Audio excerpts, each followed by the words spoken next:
9 ذی الحج کو ایک لڑکا اپنے گھر سے باہر نکلا اور کھیت میں ہل چلانے والے ایک بیل کے پیچھے ہو لیا۔ اچانک بیل اس لڑکے کی جانب مڑا اور نام لے کر یوں بولا، اے فلاں، تم کھیل کود کے لیے نہیں پیدا کیے گئے۔ لڑکے نے بیل کو اس طرح بات کرتے سنا تو خوف زدہ ہو کر فوراً گھر آیا، اور گھر کی چھت پر پہنچا تو کیا دیکھتا ہے کہ سینکڑوں میل دور میدان عرفات کا منظر دکھائی دے رہا ہے، جس میں حجاج کرام گھروں سے دور اللہ پاک کی رضا کے حصول کی خاطر جمع تھے۔ اس لڑکے نے یہ دیکھا تو اپنی والدہ کی خدمت میں حاضر ہو کر عرض گزار ہوا، میری پیاری امی جان، مجھے اللہ پاک کی رضا کے لیے راہ خدا میں وقف کر دیجیے، اور مجھے بغداد شریف جا کر علم دین حاصل کرنے اور اللہ پاک کے نیک بندوں کی خدمت میں حاضر ہو کر ان کا فیضان حاصل کرنے کی اجازت عنایت فرمائیے۔ امی جان نے اس کا سبب پوچھا تو اس لڑکے نے بڑے احترام کے ساتھ سارا واقعہ کہہ سنایا۔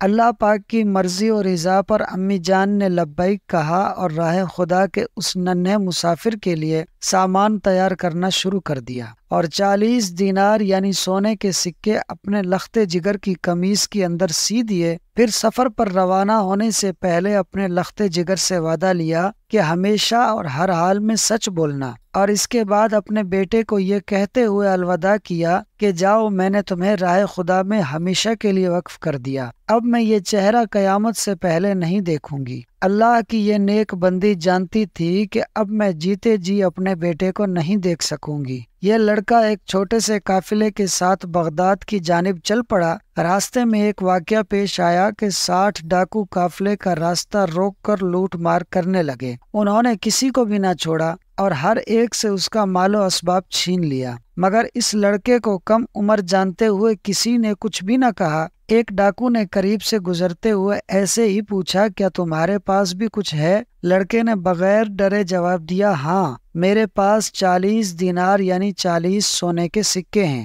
ڈاکو نے سمجھا کہ شاید یہ ہم سے مذاق کر رہا ہے اور آگے چلا گیا۔ اس لڑکے سے کسی اور ڈاکو نے بھی پوچھا تو اسے بھی یہی جواب دیا کہ اس کے پاس 40 سونے کے سکے ہیں۔ جب یہ دونوں ڈاکو اپنے سردار کے پاس گئے تو اسے بتایا کہ ہم نے قافلے میں ایک ایسا جرأت مند لڑکا دیکھا ہے جو اس حالت میں بھی ہم سے نہیں ڈر رہا اور ہم سے مذاق کرتا ہے۔ سردار نے کہا، کیا مذاق کرتا ہے؟ اس کو بلا کر لاؤ۔ جب وہ لڑکا آیا تو سردار کے پوچھنے پر اب بھی وہی جواب دیا کہ میرے پاس 40 سونے کے دینار ہیں۔ سردار نے تلاشی لی تو واقعی اس کے لباس میں سے 40 دینار نکل آئے۔ لڑکے کے اس طرح سچ بولنے پر سب حیران ہوئے اور اس سے سچ بولنے کا سبب پوچھا تو لڑکا کہنے لگا، میری امی نے گھر سے نکلتے ہوئے وعدہ لیا تھا کہ ہمیشہ اور ہر حال میں سچ بولنا، اور میں اپنی امی کا وعدہ نہیں توڑ سکتا۔ ڈاکوؤں کا سردار یہ سن کر رو پڑا اور کہنے لگا، ہائے افسوس، یہ لڑکا اپنی امی سے کیے ہوئے وعدے کی اس طرح پاسداری کرے، اور ایک میں ہوں کہ سالہ سال ہو گئے اپنے رب کے عہد کی خلاف ورزی کر رہا ہوں۔